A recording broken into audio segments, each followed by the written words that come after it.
So when you look at Bol Bol, what do you think Bol Bol will bring to this Sun squad? I'm just going to assume the same thing he's been bringing to every other team, disappointment.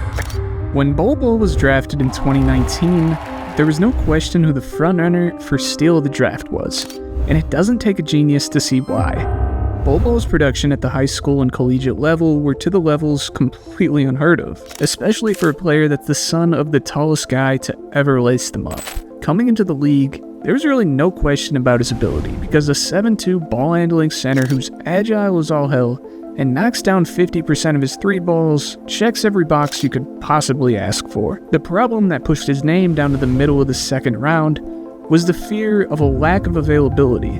But fast forward to 2024, and even when he's waiting for his number to be called, it seems that the hopes and potential for Bol Bol has fallen so much short than we ever could have predicted. With the NBA playoffs coming up, it's a better time than ever to catch the best basketball that you're going to see all year long, live and in person.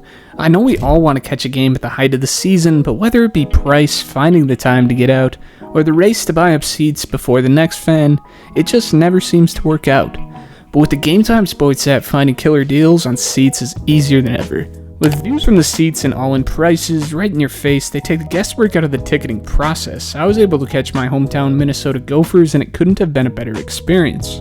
With incredible last-minute deals and the simplicity of a 2-click purchase, it's time to leave the excuses in the past. With the lowest price guarantee, event cancellation, and even job loss protection, Game Time is the only ticketing app that gives you complete peace of mind with your purchase. It's time to finally follow through this year. Download the Game Time app, create an account, and use code SWISHCOUNTY for $20 off your first purchase. Terms apply. Again, redeem code SWISHCOUNTY for $20 off. And a big thank you to the Game Time app for sponsoring today's video.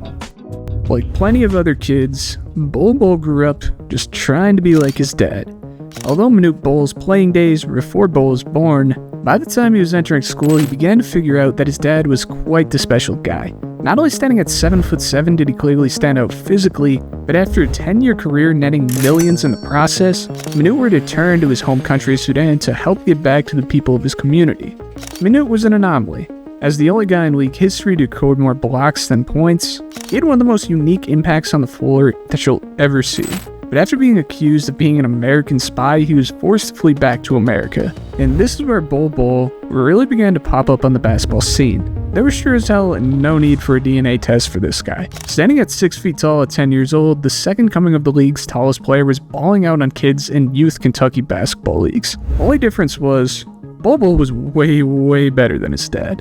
Despite being a giant kid, Bol Bol was actually undersized, reason being that he was never allowed to play at his age group. I played when I was in 4th grade, I would play up. I played with the 8th grade team, so I was actually smaller than everyone for once. So instead of being the 5, I was kind of like the point guard, kind of. So I think that just helped me develop as I started playing. The challenge of tossing him in with older kids paid off and then some, as when he can't rely on his height and just toss up 30 hook shots, he developed into a legitimate point center. With a smooth and effective 3-point stroke, agility, timing to block shots like his dad, and a pretty nice handle of the ball, Bol Bol was smooth as hell. And after transferring to modern-day high school, Bol Bol blossomed into one of the best prospects in the country. Getting called a taller Kevin Durant by Bleacher Report in high school, Bol fell in as the number 4 player in the 2018 class. And even with Zion Williamson soaring through the air, there really wasn't a player with a higher ceiling than Bol. Dude looked like a cross between his dad and Kyrie Irving. There's really never been a player with this size who's this smooth, scoring on all 3 levels efficiently with all the flash and pizzazz in the world. Bol Bol had a world of hype and the college options to play for whichever school he wanted to, which surprisingly ended up in him packing his bags for Oregon. Standing at 7'2" with a 7'8" wingspan while shooting 40% from deep in the Nike Hoop Summit, Bol Bol immediately had a world of attention from NBA scouts. Mocked to be a top pick in the draft and likely an early lottery pick. However, the projections were a bit around the board, and it's easy to see why. With a player like this, it's hard to predict whether his skill set is going to be transferable to the next level, as any big guy who's worked on his tween cross a bit can make a pretty sick mixtape. For every Victor Wembanyama, there's a Dragon Bender. The question was whether Bol would be able to translate high school success into an impact for a high major school. And let's just say, even his biggest fans undervalued how impactful he'd be at the college level. In 9 games for Oregon, Bol Bol was actually incredible, putting up 21 and 10 on 2.7 blocks a night, no matter who was in front of him, Bol Bol was getting buckets, and at 56% from the field and an even crazier 52% from deep, his efficiency was absolutely ridiculous. And just seeing anyone shooting over that 50% mark with respectable volume should immediately put them on any scout's radar. The problem with this, of course, which you probably picked up, was that Bol's college career was shortened to just 9 games. With a very unfortunate foot injury, this was scarier than just about any other outcome that could happen. Players over 7 feet tall have become very prone to lower body injuries plaguing their careers.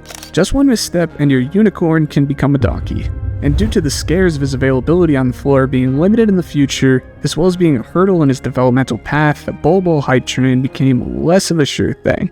It was really a gamble to see if he could overcome this, and seeing that he was already showing signs of motivational issues, it made it more difficult to burn a lottery pick on such an unsure thing.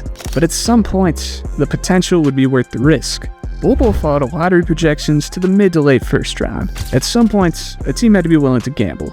But come draft night, name after name after name was read. Bol Bol took one of the fattest hits to his draft stock that I've ever seen, falling all the way down to 44th overall from a top 3 to 10 prospect in the draft. It honestly made sense as to why Bol Bol looked like the steal of the draft. A guy thought to be the 3rd best prospect before putting together one of the most impressive short stints in college basketball, going in the 2nd round is pretty shocking regardless of injury scares. This looked like even more of a steal after being acquired by the Denver Nuggets, who not so long ago turned a random 2nd rounder into one of the best centers to ever play the game. A major difference in these scenarios, however, is that Jokic entered the league on a rebuilding team. Giving reps to a 2nd rounder is no big deal. Playing on one of the best teams in the conference who made a run to the conference finals is a whole different story. Bol Bol would be sent down to the G League for the entirety of the 2019-2020 season, until finally making an appearance in the NBA bubble early in his first few games before largely being inactive during the playoffs. Despite the limited playtime, his impact on the floor did make you wonder, why the hell is this guy not clocking any time?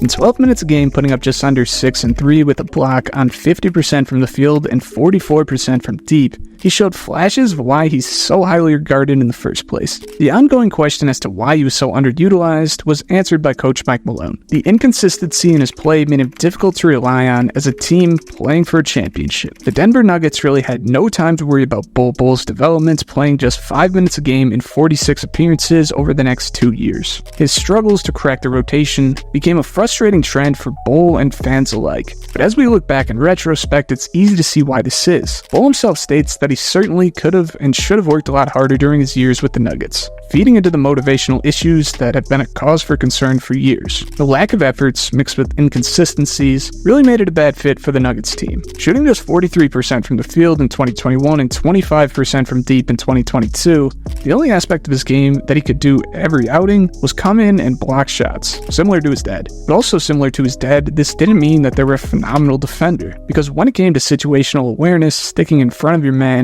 or staying on your feet to avoid fouls, his game was laughably poor.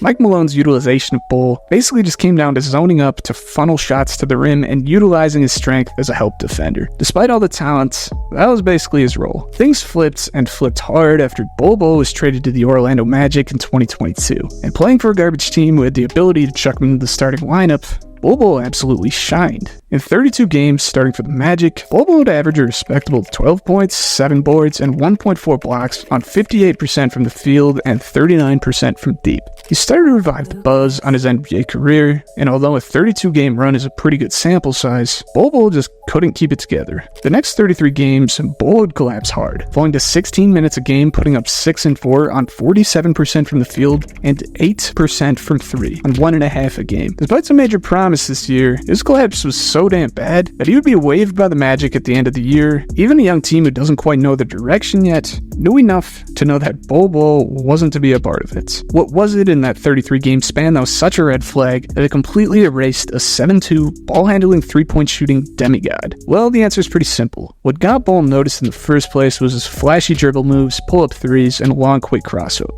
Bol Bol plays like an AAU player. He's ridiculously talented at that, but he's not going to be able to Euro-step jelly to the tin for 82 games. It's completely unsustainable. And when his efficiency inevitably drops, he lacks the basic tools of an NBA player. He has complete tunnel vision and doesn't have a great mind for a guy who demands the ball as much as he does. He's a very weak post defender, and honestly, even with what he brings as a shot blocker, he's still so bad at every element of playing in a defensive system that this guy just sucks on that side of the ball. His lack of focus on the game and questionable attitude, not quite matching up with his production, shows why he's currently glued to the bench in Phoenix once again.